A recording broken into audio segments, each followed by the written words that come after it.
know. Well, I can learn a lot. He was making rap videos before. Oh yeah. And now he's still making them. Better now. You still learning? Yeah. Yeah. Hell yeah. Ongoing process, right? Yeah. I feel like you stop learning, you stop living. You know what I mean? Right. Absolutely right. Especially in this, right? We got all kinds of tidbits. Oh my God. Yeah.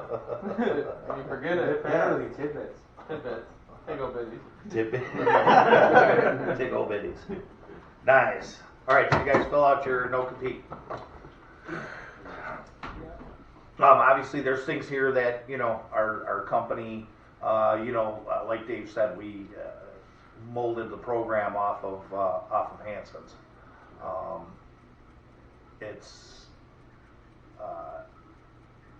There's things though that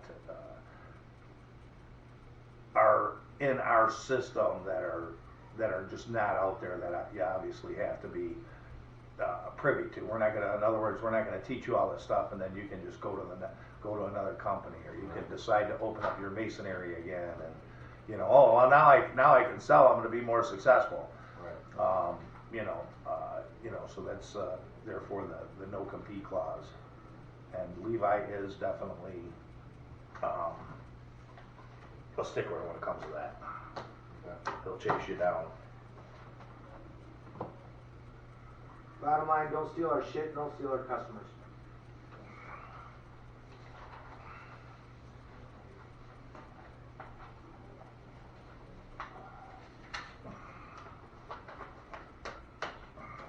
Dave, he's got to bring his.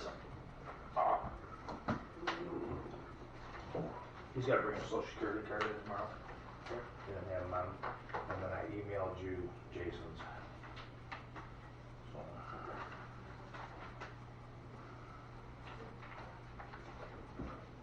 All right, boys.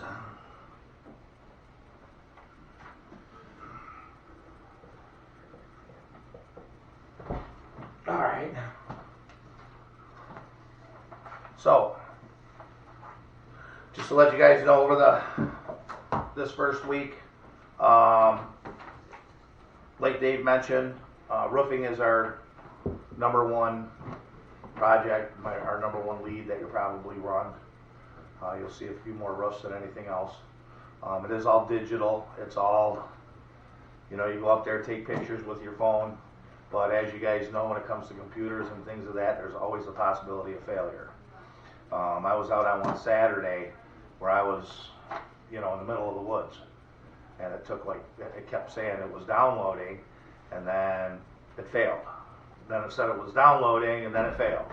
So it took a little bit, okay? It did finally come through.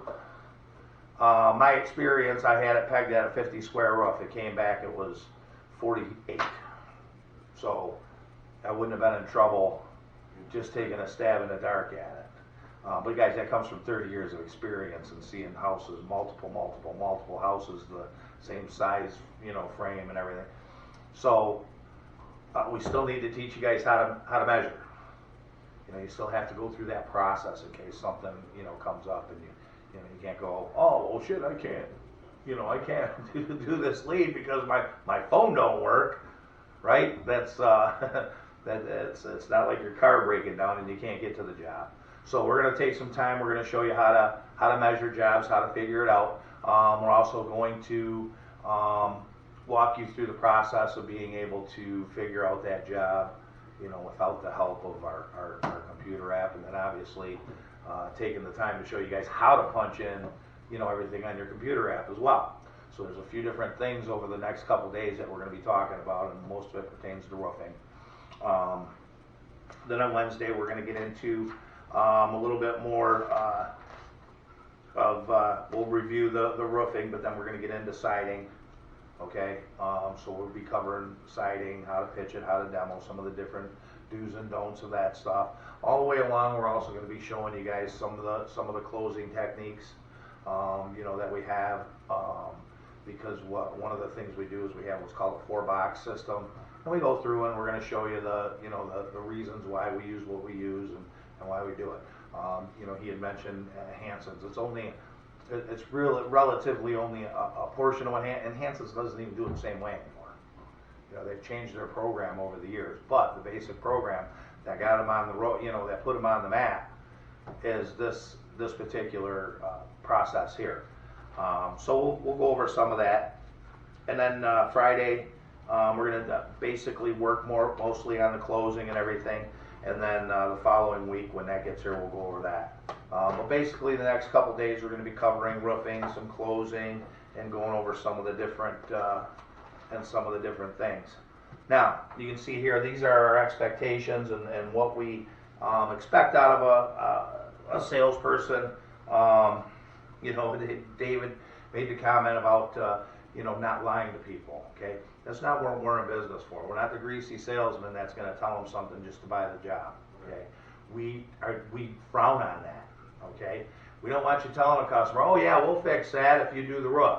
Okay, if you're going to fix something for them, you better put it in writing and you better charge them for it, because we will fix it. You know, don't tell them you're going to do something just to get the job, because all that's going to do is make an unhappy customer, and it's not going to make Dave happy, it's not going to make Dale happy, and everybody's going to be screaming and yelling. Okay.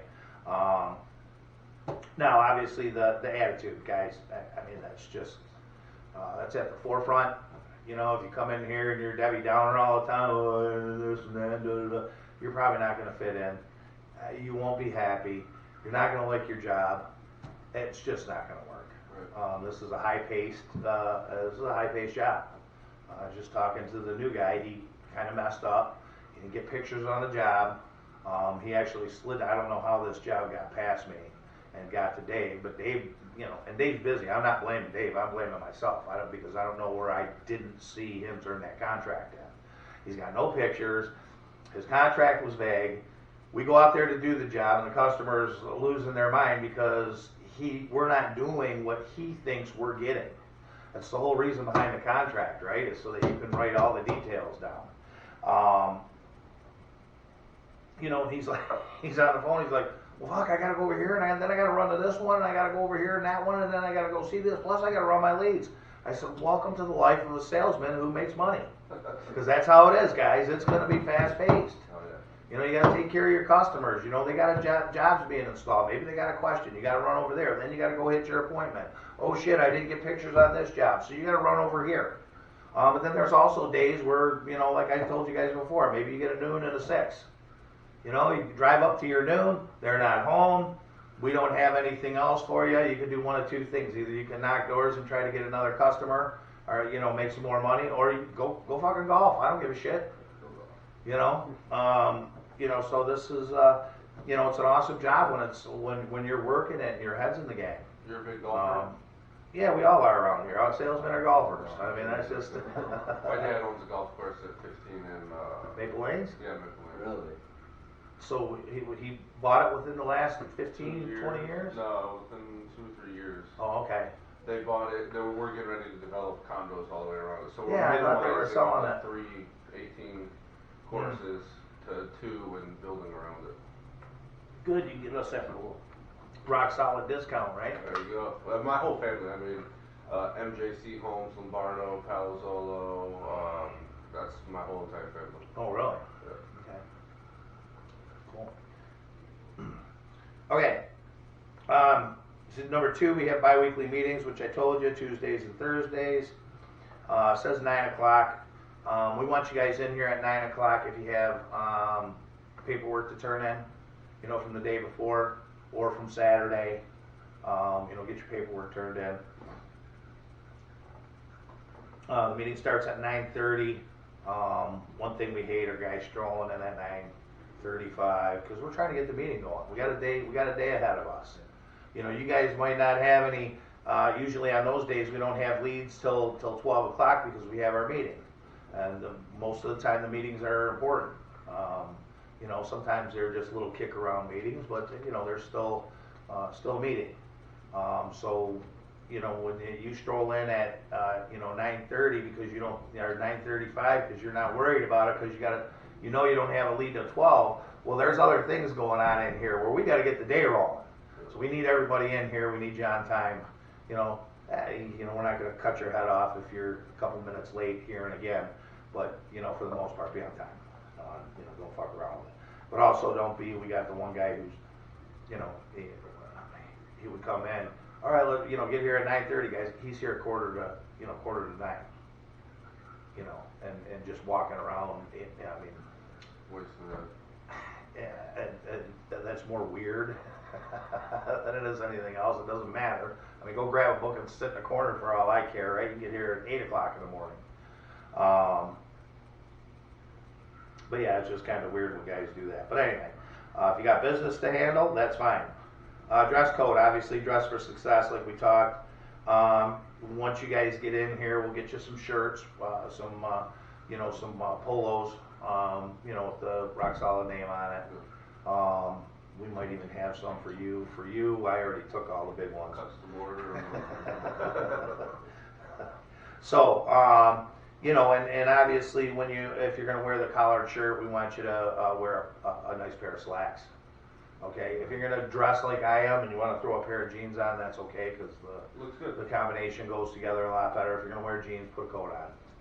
You know. Obviously, you have to say this: sock, shower, and deodorant, guys. You know, we're not. This isn't a 7th grade health class. Take care of yourself. You know, shave. If you're letting your shit grow, let it grow. You know, try to trim it up the best you can till you get it to where you want it. We had a guy in here. He had a beard down here. That's fine. Not an issue. You want, you know, if that's what you're looking for, that's fine. You know, but at least, you know, clean yourself up. And you can see here that obviously we don't want you coming in here with, even though it's in style, holes in the jeans and things of that nature. We want you to be more professional. And truth be told, guys, when you go in a house and you're talking with somebody and the guy's, you know, he's just got a shirt on, it's not ironed, it's all wrinkled up, and he's got a pair of slacks that got dog hair all over them. You know, and you're gonna kind of be like, man, that's, you know, is that person gonna really want to buy from you? Yeah. Probably not. You know, probably not. And you know, so when you dress more professional, people like dealing with professionals. You know, when they go in somewhere, you wanna deal with somebody who seems like they know what they're doing, what they're talking about. So when you come across that way and you're dressed nice, it goes a lot more. We had a couple of the guys last year. We were a little lax on our dress codes, you know, and kind of made a point to have them all, you know, start dressing up a little bit more, and they started putting ties on and shit like that. Next thing you know, man, they noticed it. They could tell they were getting more respect. They started selling a little more. There's just don't know why, but there's a little, you know, there's kind of power to it. Yeah. Just like, you know, you walk into the gas station, you see a guy wearing a suit and tie, you think, you know, oh, he's important. You know, he's not a garbage guy, not a garbage man. You know, but you look at him and say, hey, this guy must be important. He's got, you know, he's got something going on where he's got to dress and he's got to look good. So, dressing for success. And I do have to say the sock thing, make sure you put socks on. We worked with a guy who refused to wear socks. Well, when you go in somebody's house and they ask you to take your shoes off, Right, then you're fucking barefoot. then you're barefoot, right? But So- there is those guys that wear like those valley loafers and shit, and Yeah, no well, socks and well, and I get that. And if you have those kind of shoes, don't wear them to work. right. You know, or if you do, at least have a pair of booties. I mean, we got booties up there that you slip over your shoes. Yeah. You know, but yeah, this guy, he wouldn't, you know, he's like, I'm not taking my shoes off in somebody's home. Well, what happens if you go to the customer, they're Japanese? Yeah. You know, that's like, that's like a sin in their religion. You know, that's like smacking them in the face if you don't take your shoes off when you go into the house. So it's, so that's important. The installs. Okay, you can see here mandatory installs. The reason we want you guys on your installs is because you're the face of the company. You're the one that sold them the job. So when they're out there and they see a bunch of guys out there that they've never even seen before, and here you are, you're the one who sold them the job. You know, it's good to have them see your face. Yeah. Here's another thing. At that point in time, it's a good time to start asking for referrals. Okay. You know, hey, obviously you see how good this is going. Everything seems to be on par. While I'm out here, you know, would you happen to have a couple of those referrals that we talked about earlier? Do we offer bird dogs at all for referrals? we're talking. Like $100 Yeah. for a referral. Yep, $100 gift card, you know, for everybody that makes a purchase. You know, so if you get a couple of names and one of those people names, you got to make sure you let that referral know that, hey, we're going to be giving the gift card, you know, to your friend. But like I say, it's also important to get, you know, just to get out there and be, you know, you're the face of the company that was there that got them to do the project. So while the project's going on, you know, it's nice to get out there and you know, talk with the customer, make sure everything's going good for them, and it makes them feel warm and fuzzy.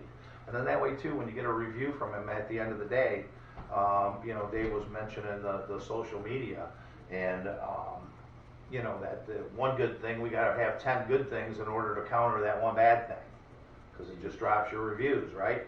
Well, that's part of what your job is going to have to be. Again, you're the face of the company. You're going to have to go out there and, you know, get with your customer, get them to just a little 10-second video, right?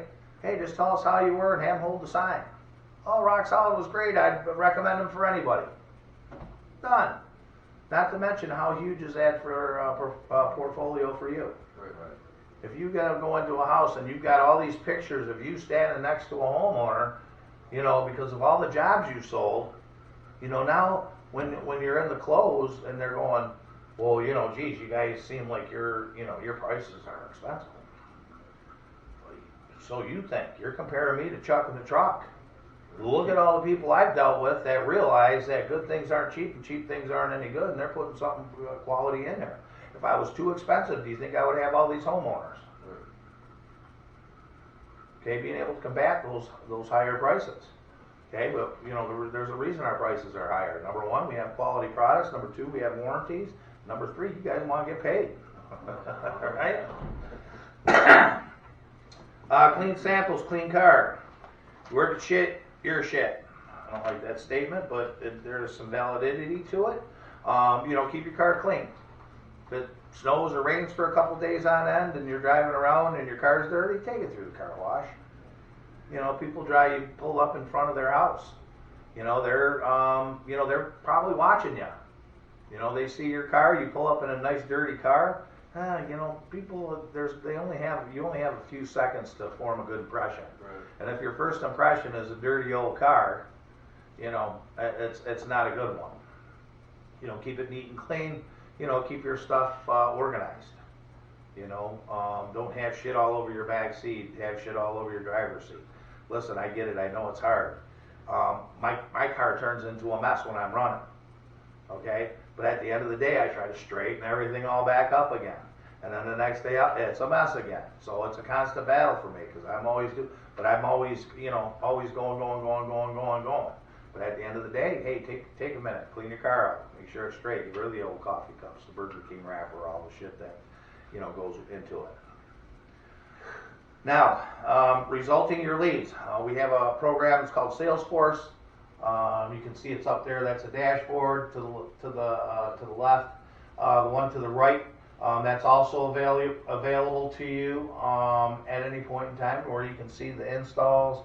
It breaks it all down. You can see to the left again. It talks about where that's actually the general office one, but you'll have your own individual dashboard where you can look and you can see your leads, you can see your sales, you can see where your numbers are, you can track everything you're doing. Okay, you know, so it's because you're going to want to track your money. You sell a job, you're going to want to take your commission sheet, you know, put one in the job jacket, make a copy, take it for yourself. So when the time comes for that commission, if there's any dispute in it, you know, you've got your information at hand so that you can get it figured out. Now, typically, that's not such an issue. I mean, here, just so you know, I mean, I've been to a couple places where, you know, it seems like every time you turn a commission sheet in, they're penciling the fuck out of it. Okay, and you're like, what the fuck? Well, here, it gets reviewed. Nothing gets touched on it until the job goes and gets installed. If there's any adjustment on that job, it'll be on the back end. And whether it's in your favor or not, okay? So it's not always going to be, you know, geez, every time I do an install, the job's getting whacked. Well, if it's getting whacked, then you're doing something wrong. Okay, because on the backside, Dave's constantly going, reviewing jobs after install and giving the guy more commission than he thought he had coming. I mean, don't get me wrong, that's always a good thing, better than the backside of it. So with the sales force, what you're able to do is you're able to track your results. Okay, this is extremely important, putting your results in there.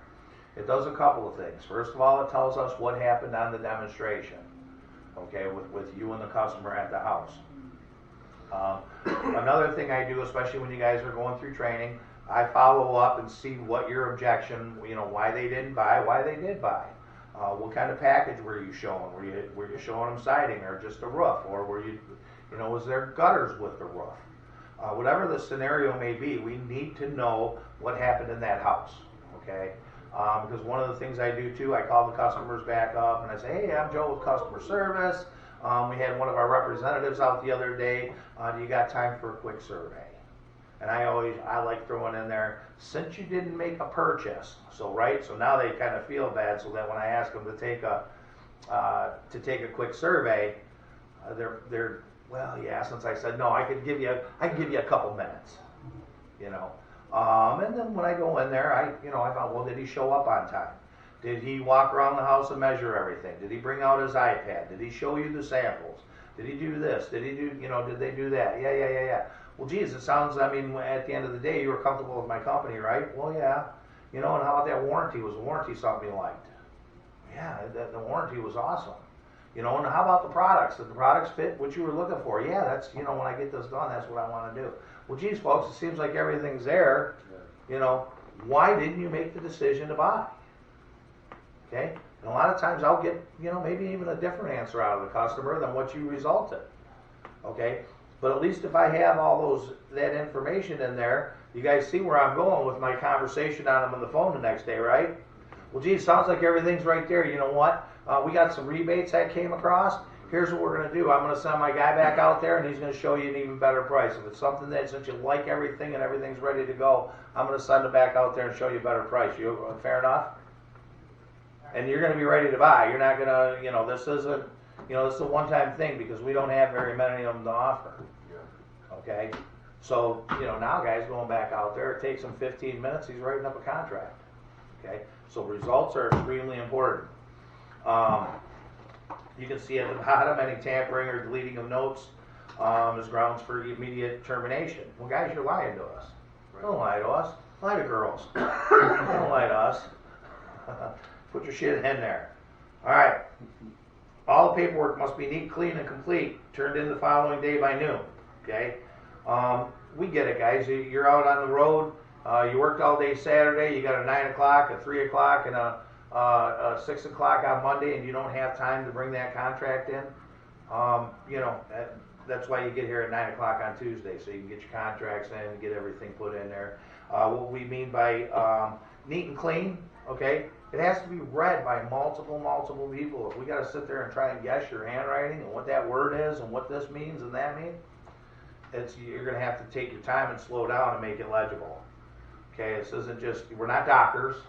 We're not writing prescriptions, okay?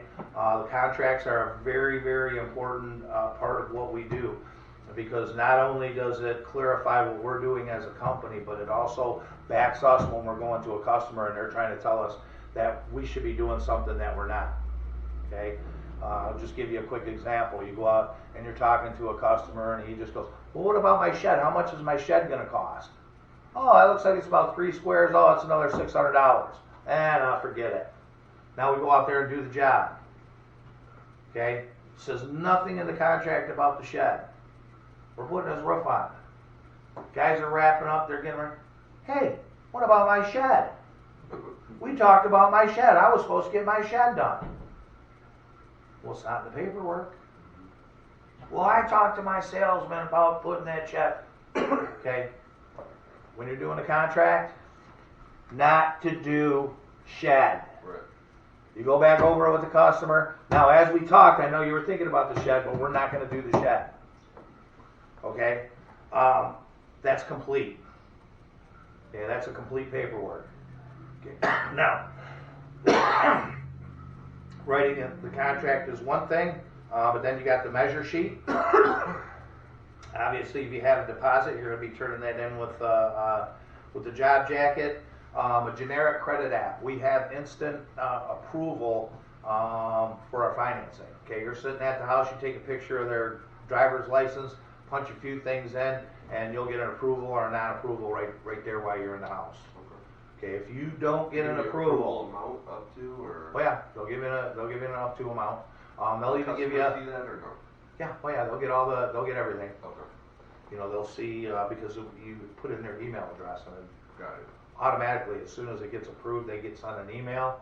While you're there, typically we tell the guys, hey, have them sign their bank docs. They go right in, they do an e-sign right there. Right. Okay, it's done and over with.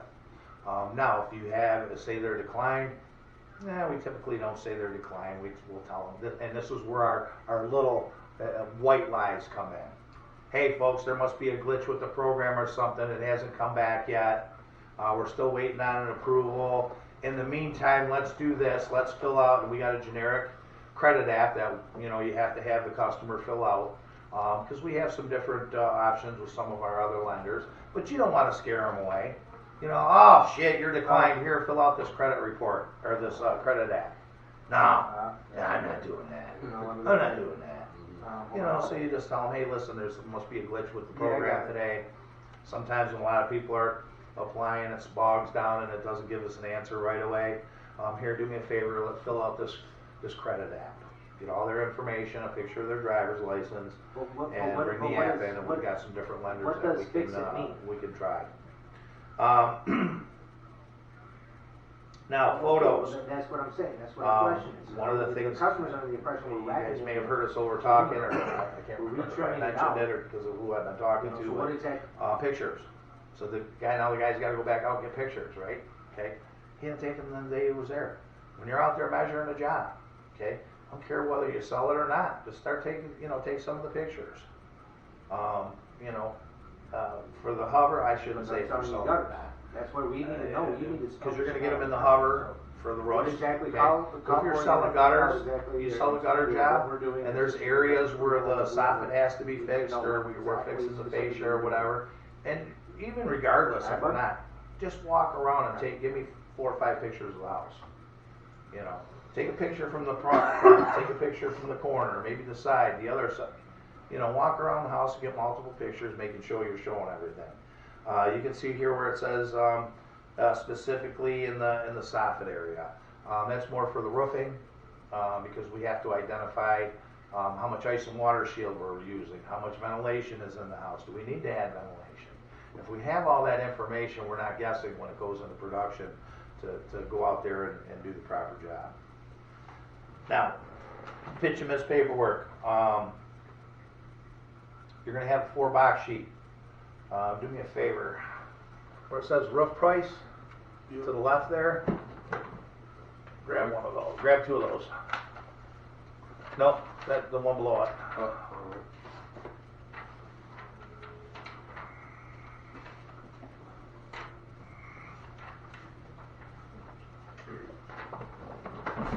Okay. Basically, when we're presenting prices, this is what we do. We have a 4-box format. Square in the car business. What's that? Similar to what the car business does with a 4 square. Do you? Okay. It's kind of a good, better, best system, so to speak, in some terms. You see the 4th one is always our high price. When you're in a house, you're going to want to take a picture of this because this is basically what you're leaving the customer. Okay, the only pricing you ever write on this is the list and then your 30-day price. You don't write any discounts, you don't do any of that kind of stuff and leave it with the customer. Okay? If I tell a customer if they act today and I can give them this price, and I say, you can put a sign in the yard, but if I can only do this today while I'm here. But then I leave and I leave that number with them. What did I just tell them? Today only. Then I'm full of bullshit. I'm full of shit. I told you that it was today only, and then I'm going to leave them that price. No, I'm not leaving you that price. Here's your prices. Okay? We don't have this sheet. So you guys need to take a picture of it so we know where your pricing's at. Obviously, you're going to bring in a measure sheet. You're going to have that with you the next day. Again, the photos. And then the survey, we'll go over the survey here in a little bit, but these are things that you need to bring back to the office. There's a couple reasons why. First of all, making sure that you guys are presenting everything in the house properly. And also on the back end of it. So when I do call that customer back up to try to rehash it and get it back in the books, because when you guys discount down, there's still a little bit of money left in there. And that's the reason, just like Dave said, everybody's closable, but are they closable that day? Maybe the guy just had a bad day at work. You know, maybe he didn't like you. You look like the kid next door that used to pick on my sister, right? I hate that fucker. So you get, you know, people form those opinions of people. You know, so there's reasons why that happens. So we leave a little bit of money in the job so that we can go back after it the next day and see if we can't get, you know, if they're happy with you, I'll send you back out. You know, because the way we approach it is completely different than what you were offering them while you were in the house. So if they liked you, they did this, they did, well, yeah, you know, we were kind of thinking about it. We were probably going to call them back. I mean, if they say something like that, I'll dig in a little deeper.